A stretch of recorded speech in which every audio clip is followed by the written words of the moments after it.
Bismillahirrahmanirrahim. Assalamualaikum warahmatullahi wabarakatuh. Halo pelajar hebat, apa kabar? Semoga semua dalam keadaan sehat walafiat serta dalam lindungan Allah Subhanahu wa Ta'ala. Bertemu lagi dengan Bu Siha dalam pelajaran diniyah tematik kelas 7. Sebelum kita memulai pelajaran hari ini, mari kita membaca doa terlebih dahulu. A'udzubillahi minasyaitonirrajim. Bismillahirrahmanirrahim. Raditu billahi robba wa bil islami dina wa bi Muhammadin nabiyya wa rasula. Rabbis shrahli sadri wa yassirli amri wahlul 'uqdatam min lisani yafqahu qawli. Amin. Baik anak-anak, hari ini kita akan belajar materi tentang istinja. Nah, ada yang tahu apa itu istinja? Bagaimana cara beristinja? Serta seperti apa sih bacaan istinja? Nah, untuk menjawab pertanyaan-pertanyaan tersebut, mari kita bahas. Kita mulai dari pengertiannya. Secara bahasa, kata istinja yang berasal dari bahasa Arab ini bermakna menghilangkan kotoran. Nah, sedangkan secara istilah ilmu fikih, kata istinja ini punya beberapa makna, antara lain menghilangkan najis dengan air, menguranginya dengan semacam batu, penggunaan air atau batu, menghilangkan najis yang keluar dari kubul atau kemaluan, dan dubur atau pantat. Selain istilah istinja, ada dua istilah lain yang mirip dan terkait erat, yaitu istijmar dan istibra. Istijmar adalah menghilangkan sisa buang air dengan menggunakan batu atau benda-benda yang semisalnya. Nah, sedangkan istibra bermakna menghabiskan sisa kotoran atau air kencing hingga yakin sudah benar-benar keluar semua. Selanjutnya yaitu hukum istinja. Para ulama berbeda pendapat tentang hukum istinja. Terbagi menjadi dua hukum. Yang pertama yaitu yang menyatakan bahwa istinja itu wajib.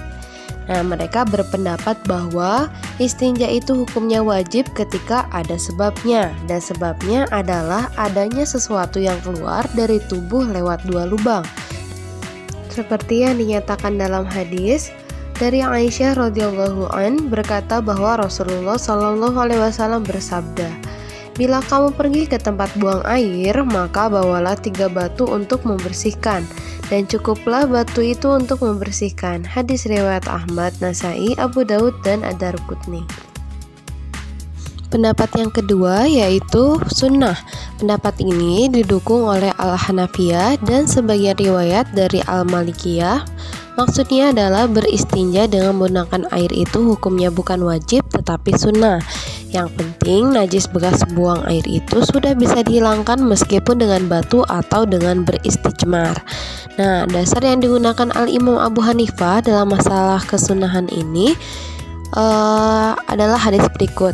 Siapa yang beristijmar maka ganjilkanlah bilangannya. Siapa yang melakukannya maka telah berbuat ihsan. Namun bila tidak maka tidak ada keberatan. Hadis riwayat Abu Daud.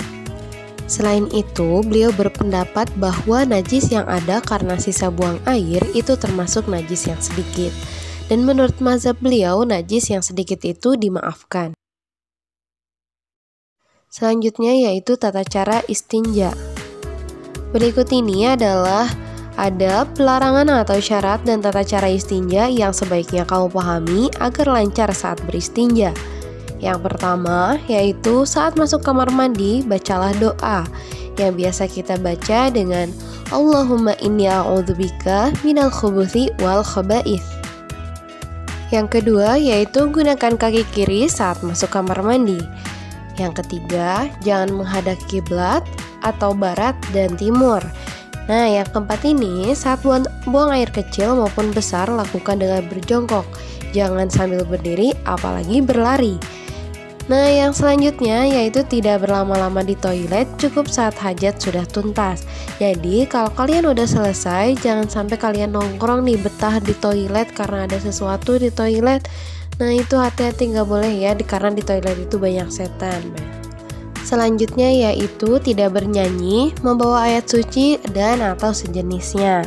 Nah, ini khususnya buat kalian yang suka konser di kamar mandi, udah hentikan ya, jangan lagi kalian nyanyi di dalam kamar mandi. Apalagi yang suka sampai bawa HP ke kamar mandi. Nah, itu hati-hati ya, sambil BAB sambil nongkrong. Nah, itu nggak boleh, itu kebiasaan jelek. Lalu ketika kalian sudah selesai BAK atau BAB, bersihkan hingga tidak ada kotoran. Nah, habis itu kalau udah selesai, kalian keluar kamar mandinya jangan lupa pakai kaki kanan. Setelah itu baca doa. Baca doanya terserah kalian, mau yang Ghufranaka Robbi atau yang Alhamdulillahillazi anil ada wa afani. Bagaimana anak-anak? Apakah sudah paham apa itu istinja dan bagaimana tata cara atau syarat-syaratnya? Silahkan kalian pahami sebaik-baiknya karena materi ini adalah materi yang sangat dasar dan sangat penting. Walaupun terlihat ringan, tapi untuk aplikasinya itu membutuhkan kebiasaan dan kedisiplinan. Dari Ibu cukup sekian, mohon maaf jika ada kekurangan dan kesalahan. Mari kita tutup dengan membaca hamdalah alhamdulillahirobbilalamin. Billahi taufiq wal hidayah. Wassalamualaikum warahmatullahi wabarakatuh.